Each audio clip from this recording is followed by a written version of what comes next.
This week, you will witness feats of extreme strength, a vicious dog attack, simply impossible maneuvers in tight spaces, and... No! What? Intro!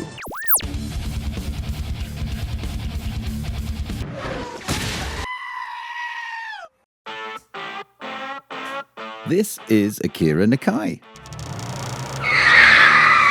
When you order one of his body kits, Nakai-san will fly to your city and install it personally. Pop quiz. What is he doing? He cut that mesh grill material and then bashed down the ends of a thin aluminum pipe. He then drilled a hole in it so he could bolt it across the wheel arch to support that mesh over the fan with some zip ties, maybe to stop stones getting in. What do you think? Instead of liners, everything in the wheel arches is just painted with Krylon Fusion matte black paint. Next, he's installing the original side lights into the new wide body bumper. He just pushes the screw into the bumper to mark where to drill the hole.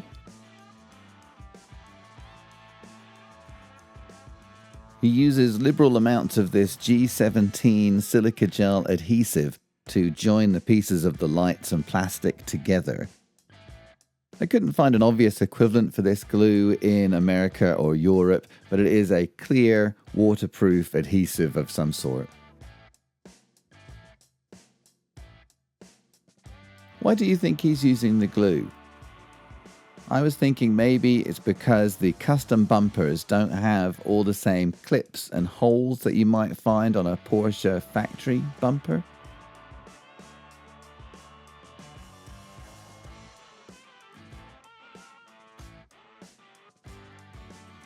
He uses that blue putty knife quite a lot to maintain the gaps between the different pieces.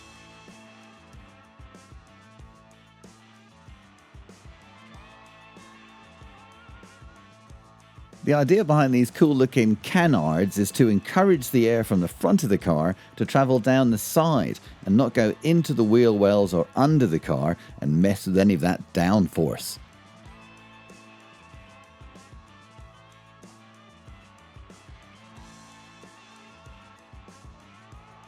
That screwdriver he's using is like one of these tiny little ratcheting units.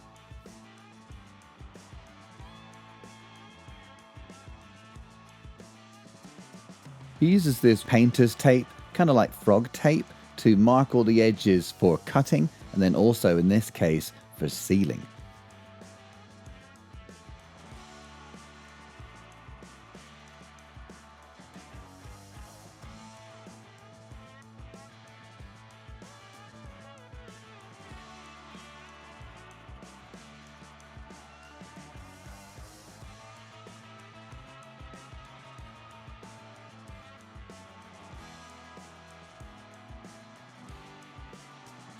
The finish he gets with that technique looks pretty good when he's done.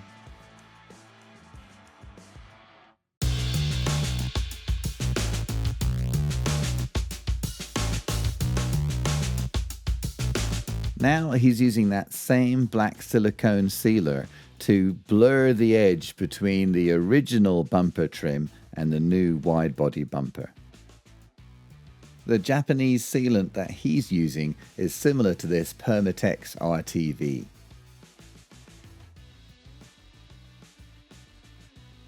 How do you clean a little mistake off your Porsche bumper?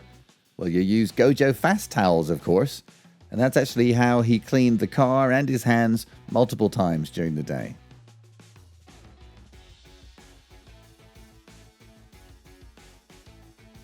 This curved line on the front bumper is more about joining the two sides together. Doesn't really serve a purpose, just looks cool.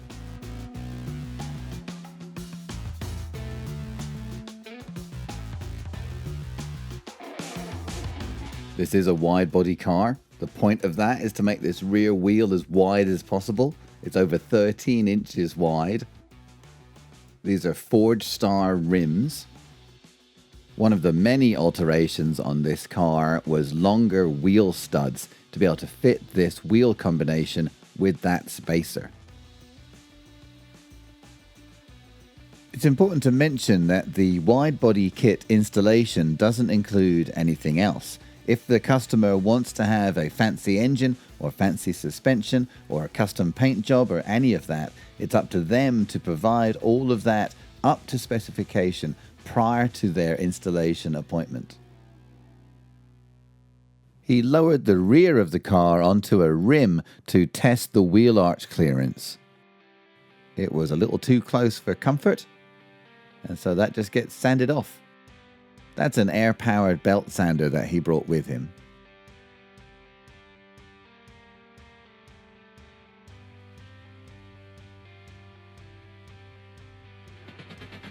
In between adjustments, he would drag it backwards and forwards.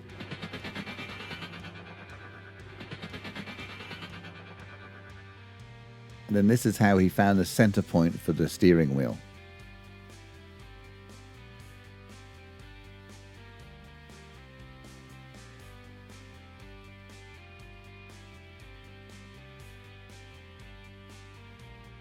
Next up, his assistant measured out the floor and marked it up with tape. He took a look at it and nodded, and then they kept going. Any of you that follow my Instagram will know that that is my 22mm spanner that Akira Nakai is using to tighten the suspension. And he was also kind enough to sign it for me. Because Nakai-san is flying all over the world, he doesn't bring everything with him. This is the toolkit that he brings. It's somewhat legendary. Therefore, the customer has to provide a workshop and the majority of the tools for the work to be done. The first thing I ever heard about Akira Nakai was that his adorable dog, Bagel, smelt like maple pancakes. Dog attack. Hey, Bagel, very nice. You do smell of maple syrup.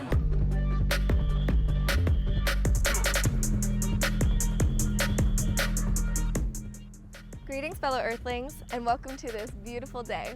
And a special welcome to subscriber and member Mike Davies. I heard you wanted to send me a huge photo. My email is kk.com.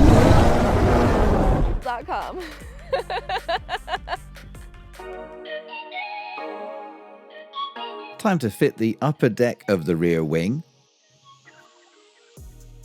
He drills these plates just by eye, transferring the measurements from one side over to the other.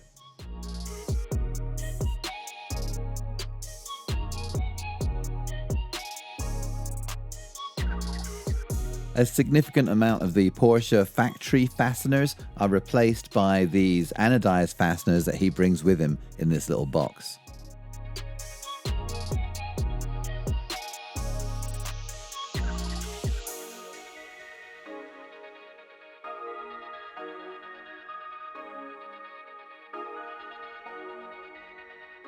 He leaves one of the holes undrilled and manipulates the wing to the angle he wants, and then finally he drills through that hole and fastens the wing in place.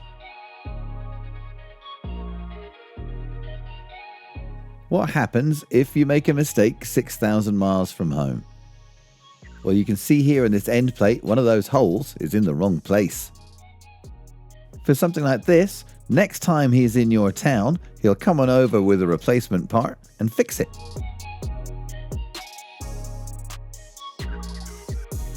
Next up is transferring the hatch release hardware and getting it to work with the new hatch.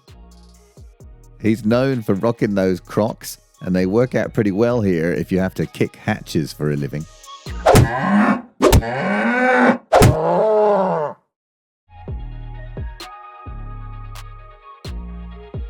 And yes, folks, that is a broken hacksaw blade.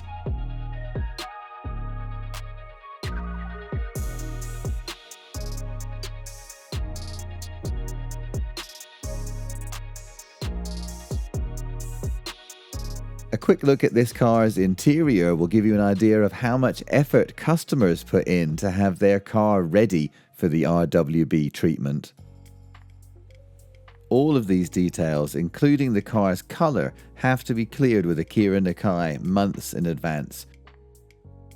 If you're lucky enough to make it through all of that, you get your car signed. The final piece of the puzzle is the Rough World banner. Rauh-welt. Rough world.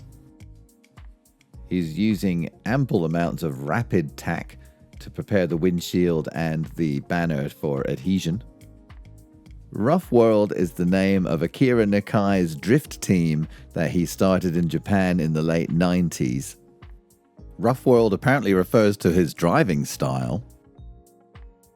The very first RWB was Akira Nakai's personal car that he built from a crashed Porsche 930. Since building that first car, Akira Nakai has now converted almost 1,500 RWB cars all over the world. That's all we have time for this week, folks. Thank you very much for watching. Till next time.